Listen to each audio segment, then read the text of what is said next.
Hello everyone and welcome back to Let's Play Shantae and the Pirate's Curse. In the last part, we got here to the Cackle Tower and now we're going to check this place out in further detail. Now those things I just went through there, I think that's the first time we've seen them in the game. There are actually things that were in Shantae 1 first. I think they first showed up in like the 3rd dungeon of that game. They're pretty much the Donkey Kong Country barrels. This is what I think I called them back in the first one. Only they work a bit differently this time around. Some of them shoot you out on their own, some of them you get to aim. And there is a difference between the two. The ones that you get to aim are green. The ones that you don't get to aim are red. So, that's actually going to end up being parts of a puzzle later on. So, keep that in mind. Though admittedly, they're not the most complicated puzzles in the world. How does a skeleton explode? That's, Mind you, I say that, but in Metal Gear, people explode for no reason. In Metroid, things explode for no reason. So, why do things explode for no reason? Also, fall off here because there's actually a treasure chest down here that contains this place's map. The maps are usually the easiest thing to find because they're more often than not in plain sight. And as you can see, this place is very tall, hence the tower. But if you actually pay attention, this room that we're in right now is actually like almost 10 blocks high, I think. So this is where you're going to be spending the majority of your dungeon around. Also a good amount of gems in this little room here. You know, I mentioned last part that this is actually a remix of the Shantae 1 dungeon theme. But thinking about it, there's actually not that many remixes in this game in total, from at least from the original. There's this, and I think maybe 3 to 4 others. And one of them I think is Scuttletown, so, huh. Though actually, that does make me wonder, thinking about it now. Well, first off, before I even mention that, you can actually crawl under here and get launched into this little area to get a heart squid. If you don't get it through that method, the only other way is to fall into this room with later abilities, so don't do that. But yeah, as I was saying, whatever happened to the other towns? Because in Shantae 1, there were like 4 or 5 different towns, not counting the zombie caravan. So, what happened to the rest of them? Because Sky and Bolo slowly transitioned over to Scuttle. What happened with that, huh? Either way, this is the main puzzle with these little weird mouth things. You have to hit these 2 switches so you can gain access to the main path out of here. It's actually pretty simple, but admittedly, it's easy to get disoriented in these things because of how quickly you're moving. Good amount of hidden gems in this dungeon, too. It's not the best place to get gems in the game, though I will say, as I think I stated back in SPIIIIIIDERS Maze, the dungeons are the best places to get gems aside from one instance. And we'll see that instance in a couple parts.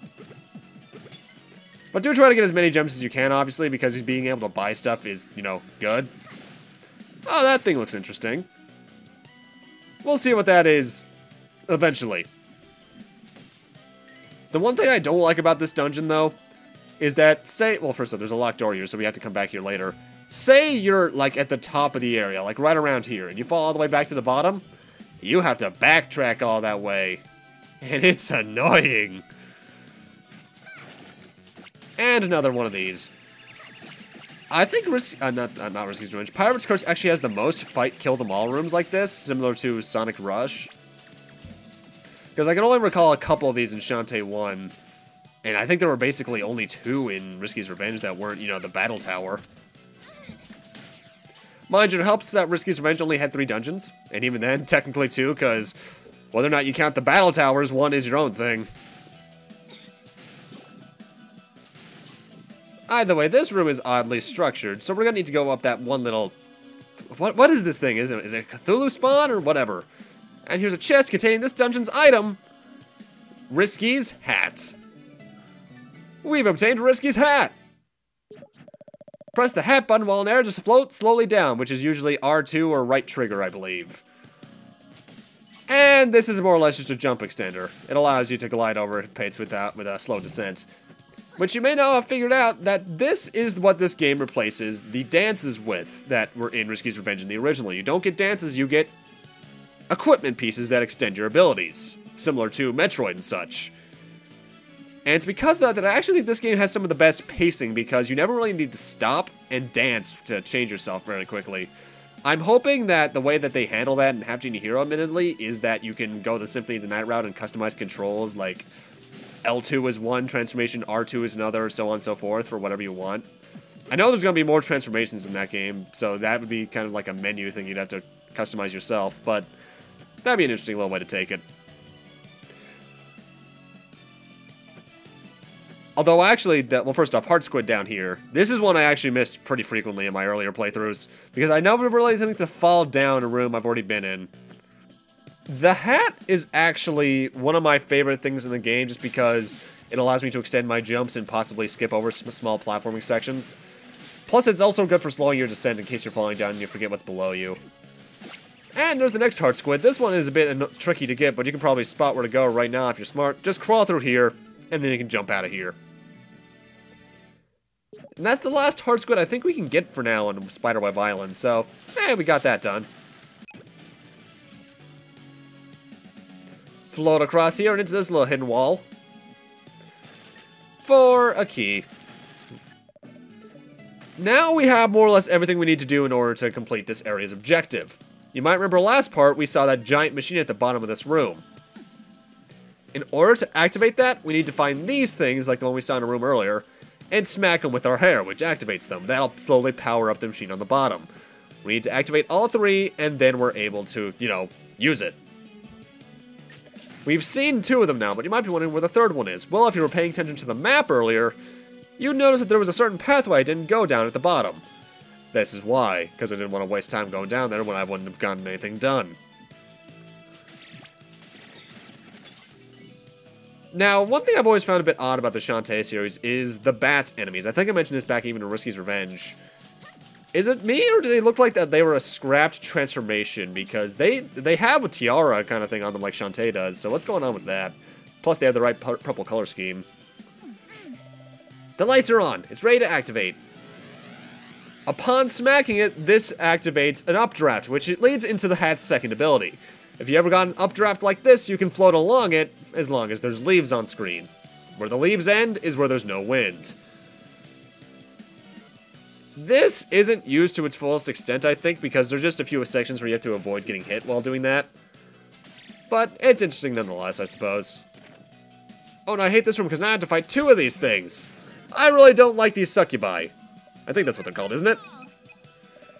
And this is the Super Pike Ball. I only use it against these things because I really just don't like them. Now, as you can see, due to the increased amount of the, Pike Balls, you can get them down a lot more quickly just because you're getting so many more hits in. Thankfully, they dropped one, so that's pretty useful. Admittedly, the Super Pike Ball actually reminds me a lot of the shield weapon from Mega Man 9, in particular, because that one stayed with you. It didn't, go away if you did anything. And up here, we get a key, which, if you were paying attention earlier, I need one in order to go through a different door. And now that we've got that, we're more or less done with the dungeon, actually. Like I said before, a lot of the dungeons in this game aren't horribly long. We get them mostly done in 1 to 2 parts. In fact, I think this might be the only one that's actually split up into 2 parts. So, look forward to that, I suppose. But mind you, one thing I can say is that while the dungeons aren't long, they are still interesting to play through because they have their own little aesthetics and gimmicks to them. Also, don't touch the spikes. They are not instant kill like they were in the first Shantae game. They're closer to what they did in Risky's Revenge, where you explode all on Mega Man style, but you just restart the room. But I don't want to do that. One thing you'll notice constantly throughout this game is that right before bosses, there's always a save room. And even if you don't save, I do recommend breaking the pots if you're low in health, because those two will always hold small hearts, which heal 1. I should not have used that meat chunkle, by the way. And the door to the boss always has 2 things next to it. One has a small heart, one has usually a large. Large, I think, is like 20 units of health. Either way, let's see who we got. Empress Spider, Chit Chat Queen Royal. Oh my god, stop it with the web jokes. But yeah, the spider that had Rowdy is back, and this is actually probably going to be the longest boss fight in the game, because this thing has a bit too much health for its own point in the game. I recommend using either a Super Pike Ball or a normal Pike Ball against it just to speed up the process a little bit. If you have any Monster Milks, use them especially. Main attacks this thing has are to, first off, charge the ground, obviously. It can lay eggs, which will eventually hatch into small spiders that go down in 1 to 2 hits anyway, so it's kind of pointless. Then it has this fire attack. This is what you need the hat for, so you can dodge that. After a few seconds, as you saw, it'll spread out across the entire arena, in which case you have to jump over it, and then float around it. The best way to dodge it, though, is not to stay in one place. Start away from the origin of the fire, and then slowly move towards it, because as you can see, the origin fire is the one that closes down first. This boss can actually be kind of tricky, just because it's so wild in terms of its movements that it's kind of hard to predict where it's going to go. And also that it likes to try and headbutt me a lot. And because of that, I take a lot of dumb damage. Not the hardest thing, though. I do wish one thing about this game, though, and that's I wish it had more unique boss music, because while I love this boss theme, I really do, I like it when games have unique boss themes to their bosses. Unless it's, you know, like an 80-hour-long RPG, in which case, yeah, only have one and maybe 1 or 2 extras for certain kinds of boss fights. One thing that does differentiate this guy from the Cyclops plant we fought is that it doesn't have a very definable weakness that makes it go down pretty easily. It's just a war of attrition, really, and because of that, this fight's honestly kind of bland and boring to me. One thing you'll see, though, is especially, you've probably seen it around this point anyway, because I've been getting hit in midair anyway, is that I'll get that knockback a la Castlevania sometimes. One thing you can buy in the shop is the recover move, which is, if you press the jump button in the middle of that knockback, Shantae will flip back onto her feet and recover faster. And I recommend you buy that almost the first opportunity you can, because it's just really useful for boss fights and the like. But that's the end of the Emperor Spider. Not a very hard boss. Kind of annoying, but it's more of a war of attrition. And the Cackle Tower is a pretty simple place. And that's 2 Den of Evils down. Oh, and you get healed after every boss fight, too. That's a thing. Tinkerbats.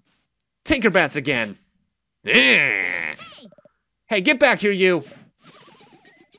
I'm sensing a pattern. Another map. Yeah, I'm definitely getting a pattern. But we got the Tan Line Island map. So with that, we can access our next destination. Did it. That's one less source of evil from the Pirate Master. I better go tell Risky. We could do that. Or we can make a slight detour back to the right a bit, because you may have noticed in this screen we could go right on the top. And this leads to the area's second Cacklebat. The third one we can't get until after we beat the next dungeon, I believe, so we're a bit out of luck there. Also, you know what this area has always reminded me of? I know I'm really late in bringing this up because our main business is done here. This place always reminded me of that Zombie Island Scooby-Doo movie. For obvious reasons, though. How you doing, Risky? You're back. Not with that incident, but I found another island map. And your hat! I thought you'd be excited! I've been thinking about my men, and the curse that controls them. We all sailed together under the Pirate Master's command. The Pirate Master is clever. He'd expect me to go after my pistol and hat. That's why he brought them here, to infuse them with his evil. He's been using the weapons to lure me in. He plans to trigger the curse and put me back under his control. I can't believe I almost fell for such an obvious ruse. Is that why you won't come with me? Because you're under the same curse as your men? I'm not afraid of him. I didn't say you were. I despise him. I'd like to see him return just so I can crush him myself. I didn't mean to get you all worked up. But hey, at least we're finally talking, right? It's good to get these things off your chest.